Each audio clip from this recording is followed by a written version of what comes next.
Hello everybody, and welcome to Kindwyn's Coastal Reads, and tonight I'm going to be reading to you a fairy tale from the Celtic Fairy Tales, collected by Joseph Jacobs, and the story I'm reading tonight is called Jack the Cunning Thief. And so get a snacky, get ready, get a drink, whatever, and relax, and let's start the story. Okay, Jack the Cunning Thief. There was a poor farmer who had 3 sons, and on the same day the 3 boys went to seek their fortune. The eldest 2 were sensible, industrious young men. The youngest never did much at home that was of any use.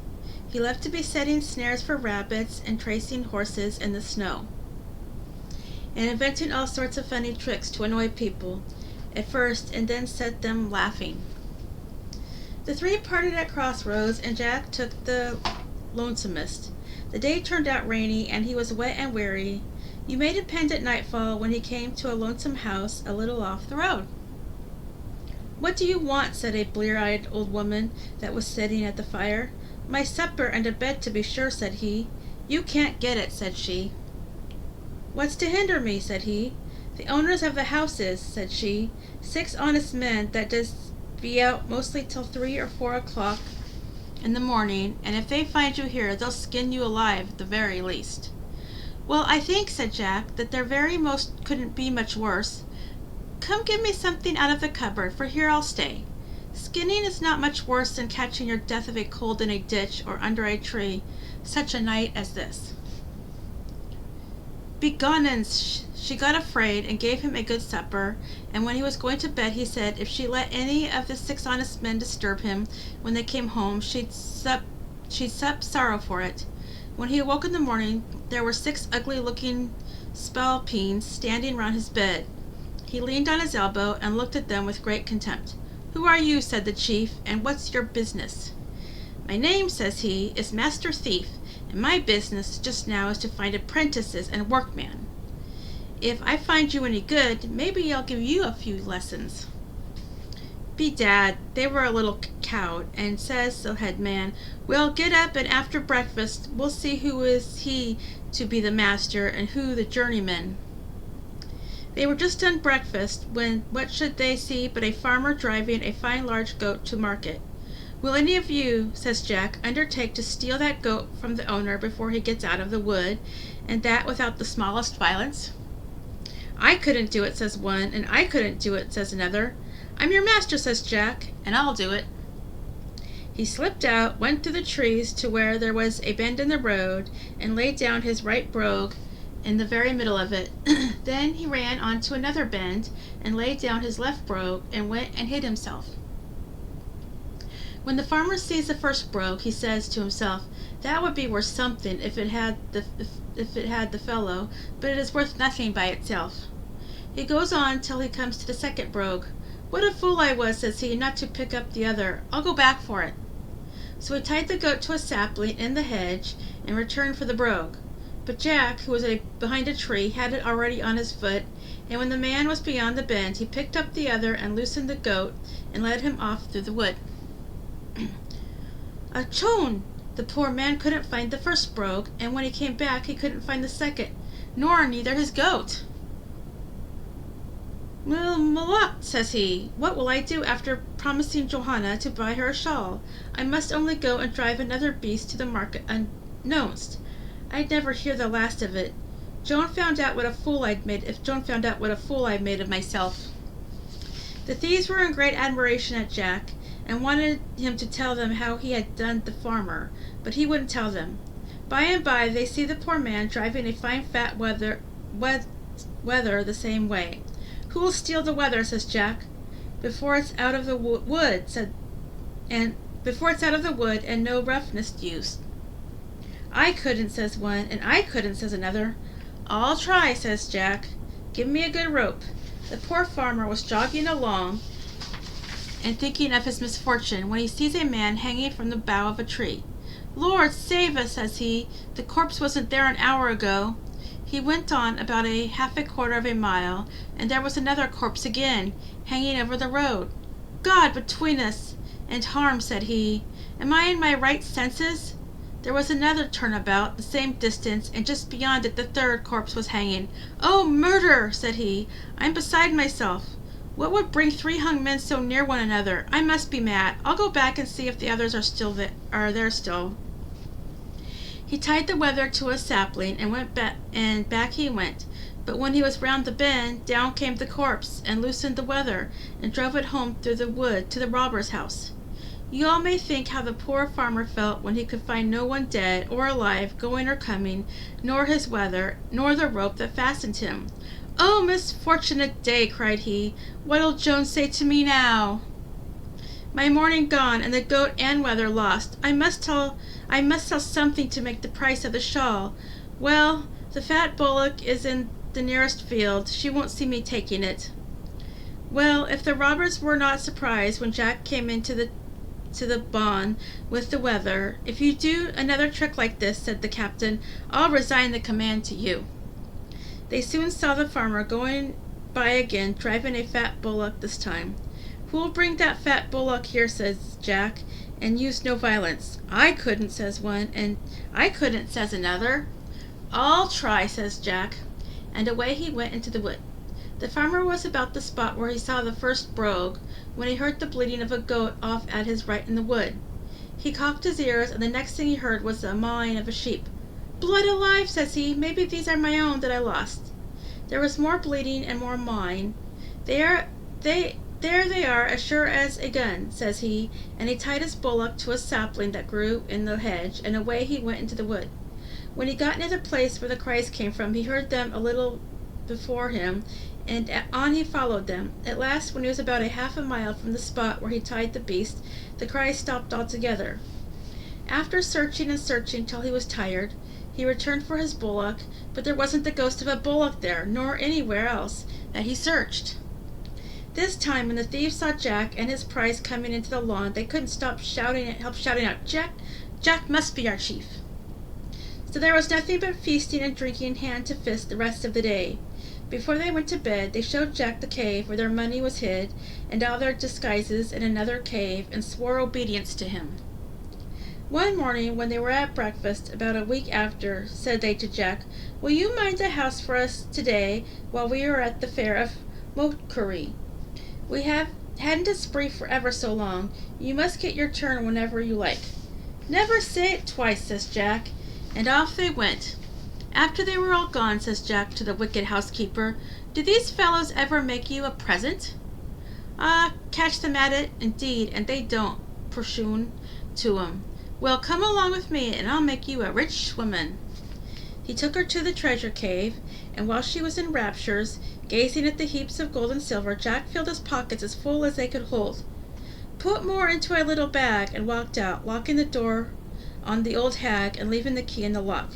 He then put on a rich suit of clothes, took the goat, and the wether, and the bullock, and drove them before him to the farmer's house. Joan and her husband were at the door, and when they saw the animals they clapped their hands and laughed for joy. "Do you know who owns them bastes, neighbors?" "Maybe we don't. Sure they're ours. I found them straying in the wood. Is that bag with 10 guineas in it that's hung round the goat's neck yours?" "Faith, it isn't." "Well, you may as well keep it for a godsend. I don't want it." "Heaven be in your road, good gentleman." Jack travelled on till he came to his father's house in the dusk of the evening. He went in. "God save all here." "God save you kindly, sir." "Could I have a night's lodging here?" "Oh, sir, our place isn't fit for the likes of a gentleman such as you." "Oh, musha, don't you know your own son?" Well, they opened their eyes, and it was only a strife to see who'd have him in their arms first. "But, Jack, a store, where did you get the fine clothes?" "Oh, you may as well ask me where I got all that money," said he, emptying his pockets on the table. Well, they got in a great fright, but when he told them his adventures, they were easier in mind, and all went to bed in great content. "Father," says Jack next morning, "go over to the landlord and tell him I wish to be married to his daughter."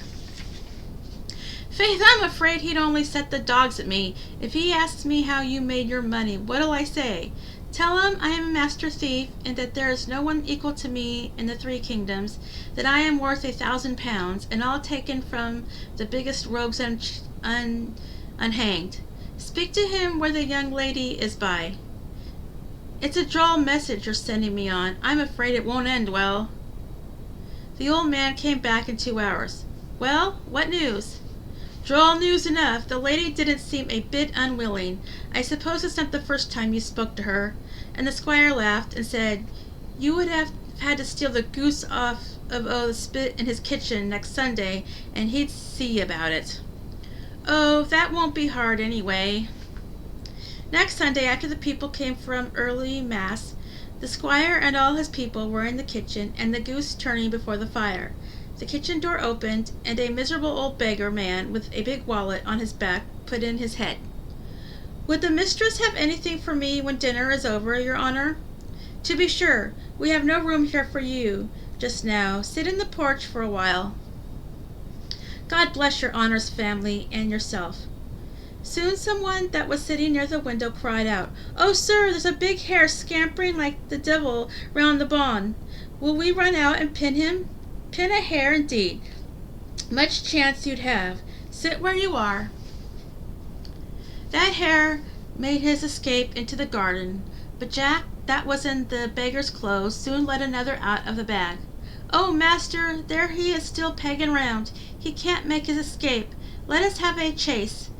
The hall door is locked on the inside, and Mr. Jack can't get in. Stay quiet, I tell you. In a few minutes he shouted out again that the hare was there still, but it was the third that Jack was just after giving its liberty. Well, by the laws they couldn't be kept in any longer. Out pegged every mother's son of them, and the squire after them. Will I turn the spit, your honor, while they're catching the hareen? Says the beggar. Do, and don't let anyone in for your life. Faith, and I won't, you may depend on it. The third hare got away after the others, and when they all came back from the hunt, there was neither beggar nor goose in the kitchen. Pursuant to you, Jack, says the landlord, you've come over me this time. Well, while they were thinking of making out another dinner, a messenger came from Jack's father to beg that the squire and the mistress and the young lady would step across the fields and take share of what God sent. There were no dirty means pried about the family, and they walked over and got a dinner with roast turkey and roast beef and their own roast goose, and the squire had like to burst his waistcoat while laughing at the trick, and Jack's good clothes and good manners did not take away any liking the young lady had for him already. While they were taking their punch at the old oak table in the nice clean little parlor with the sanded floor, says the squire, you can't be sure of my daughter, Jack, unless you steal away my 6 horses from under the 6 men that will be watching them tomorrow night in the stable. I'll do more than that, says Jack, for a pleasant look from the young lady, and the young lady's cheeks turned as red as fire. Monday night the 6 horses were in their stalls, and a man on every horse, and a good glass of whiskey under every man's waistcoat, and the door was left wide open for Jack. They were merry enough for a long time, and joked and sung, and were pitying the poor fellow, but the small hours crept on, and the whiskey lost its power, and they began to shiver and wish it was morning. A miserable old Coliac, with half a dozen bags round her, and a beard half an inch long on her chin, came to the door. Ah, then, tender-hearted Christians, says she, would you let me in and allow me a wisp of straw in the corner? The life will be froze out of me if you don't give me shelter. Well, they didn't see any harm in that, and she made herself as snug as she could, and they soon saw her pull out a big black bottle and take a sup. She coughed and smacked her lips and seemed a little more comfortable, and the men couldn't take their eyes off her. Gorsoon, says she, I'd offer you a drop of this, only you might think it's too free-making. Oh, hang all impudent pride, says one. We'll take it, and thank ye. So she gave them the bottle, and they passed it around, and the last man had the manners to leave half a glass in the bottom for the old woman.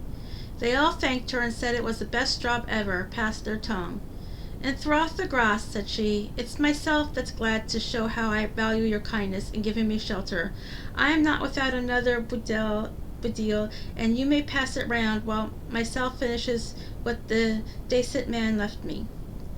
Well, what they drank out of the other bottle only gave them a relish for more, and by the time the last man got to the bottom, the first man was dead asleep in the saddle, for the second bottle had a sleepy posset mixed with the whiskey. The beggar woman lifted each man down and laid him in the manger, or under the manger, snug and saucy, drew a stocking over every horse's hoof, and led them away without any noise to one of Jack's father's outhouses. The first thing the squire saw next morning was Jack riding up the avenue, and 5 horses stepping after the one he rode. Confound you, Jack, says he, and confound the numbskulls that let you outwit them." He went out to the stable, and didn't the poor fellows look very lewd of themselves when they could be woke up in earnest? "After all," says the squire, when they were sitting at breakfast, "it was no great thing to outwit such ninny hammers. I'll be riding out on the common from 1 to 3 to-day, and if you can outwit me of the beast I'll be riding, I'll say you deserve to be my son-in-law." "I do more than that," says Jack, "for the honor, if there was no love at all in the matter," and the young lady held up her saucer before her face. Well, the squire kept riding about till he was tired, and no sign of Jack.